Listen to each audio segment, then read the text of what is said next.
funny comments. And it's funny how enough of these dummies that chat shit, they ain't really on it. Look, you ain't hard fam, I'm being honest. Disrespect can get wet gang, that's a promise. I ain't caught up in the little man speak, but if a little man speak, say nothing when this little man bleed.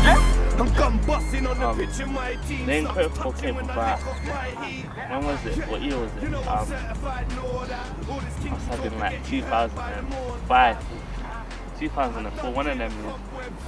I started off like that's when I started off my media things. I started designing and things, and I always kind of left things like to the last minute. So now it was actually one of my teachers in secondary school actually that came up with the name. I think it was my geography teacher, I can't remember. It must have been. Yeah, she came up with the name. Yeah, you should be called Critical. You always leave things to the last minute. I never went with that name because it was kind of mad. Like I didn't know what to say. But then when I started doing a couple things, I started doing videos. I started running around with like Ghetto, Wretch, following them certain places, filming them, filming Koke, like everywhere you went, like back in the day, like in his first freestyle film. Like I started doing that, then I actually needed an alias name for my production company. So then I kind of run with that. I remembered, I was like, I saw someone call me Critical, and that was actually a sick name. Like, it was actually still is a sick name, but yeah, that name was actually a good name. So then after, I just ran with that name, started putting Critical TV on everything I filmed and edited, and yeah man, that's how I got it. When it was, how the whole thing first started, how my thing first started, like my videos and that, it started off with education, you know. I went Harrow College for my first year, and I'd done a course in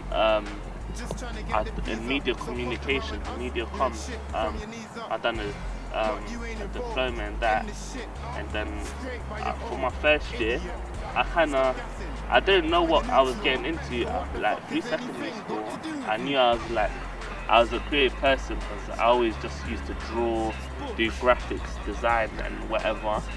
Then when I got into college and started looking into courses, there was a really good course called media communication. Like that entailed everything that I wanted to do.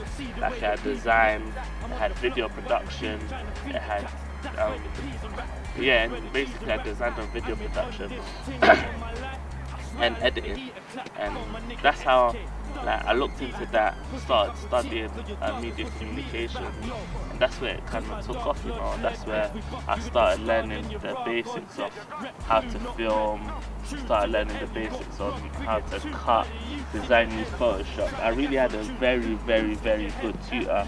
Her name's Rajvi. She's watching this now.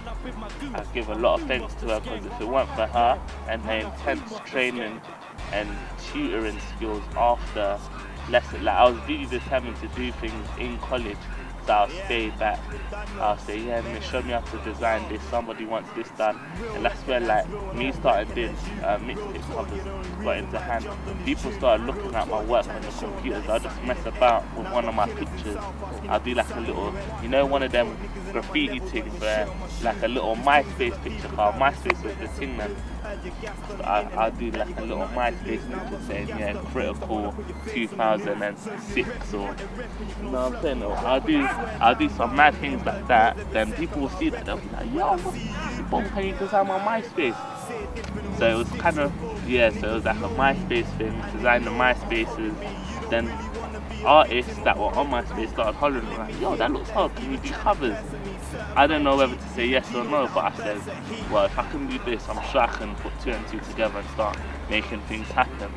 So yeah, I'd done that, but it did take quite a while. It took me a couple years to actually learn the foundations and basics of design and editing and filming. It's not something that comes along just in like overnight. You do need to proper focus on that, and I've just been doing it since I was 16. Yeah, this is one of the videos that I've done. This one's nice. This one's very, very well known. It had a lot of controversy around it. A lot of people said it shut down Rhyme Daily, which it didn't. This is called 96 Bars of Revenge. Directed by yours truly, shot by yours truly, and edited by yours truly.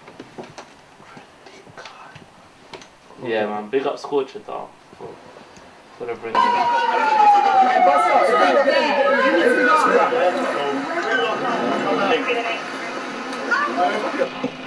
Scat. Yeah? What they saying? They wanna own me. Alright. Winner flow in goddamn motion. Yeah. Staple. Yeah. See beyond rider, a little black feet on the visor. I'm a freak when I ride up. I've got the high beams on. Backfire the rats like 5 in a shot. I'm getting my nervous. From then on, my clientele's just grown into more bigger things. Like I've worked with Chipmunk, you know what I'm saying? I still work with Koke, like, you know what I'm saying? That's like my brother from another, you know what I'm saying? Like, I felt like I'm his personal videographer. Everywhere he goes, I go, we film. Koke brought me up still. I'm not gonna lie, Koke did bring me up. He always told me what was right from wrong. He always put me on the right path. He said, yeah, this is that, make sure this looks like that. One thing about Koke as well, obviously he's from the same area and that we grew up together, whatever, but he's the one that always showed me love. He's the one that said, yeah, this is the right thing to do. He's a perfectionist, and like, because I've grown with a perfectionist, I've grown to be a perfectionist. So the company's who you are, like, you know what I'm saying? So he's just showed me a couple things, and I've helped branch out my thing, like critical graphics, critical TV, into bigger things now. I work with Mitch and Suave, two talented presenters and journalists and blog stars. They do a lot of big things, you know what I'm saying? They're getting Coventry tomorrow to do a festival up there. We're covering the festival. Obviously, I'm behind the camera, there at the front. Who else has brought me in?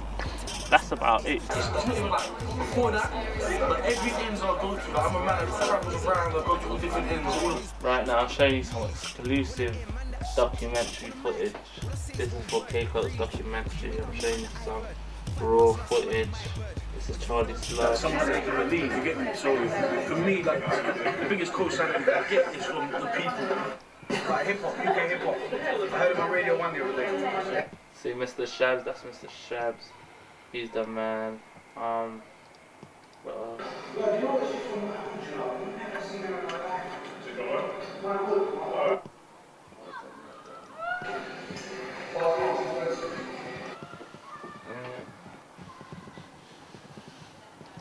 Underground for sure. You know, it is, everything's scattered.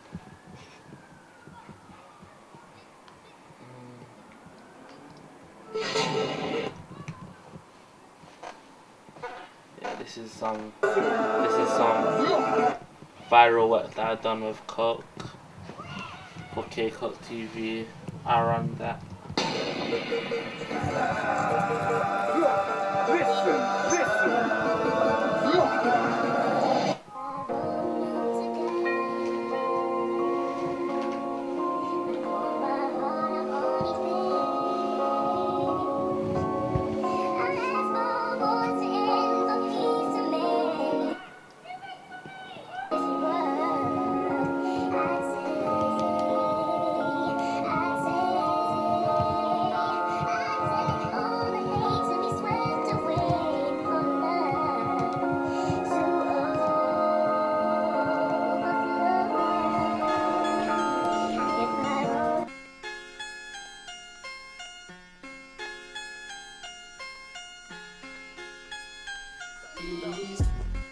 That's just like viral footage of that's viral footage that we use on the promo to mix it Pure Koke Volume 2.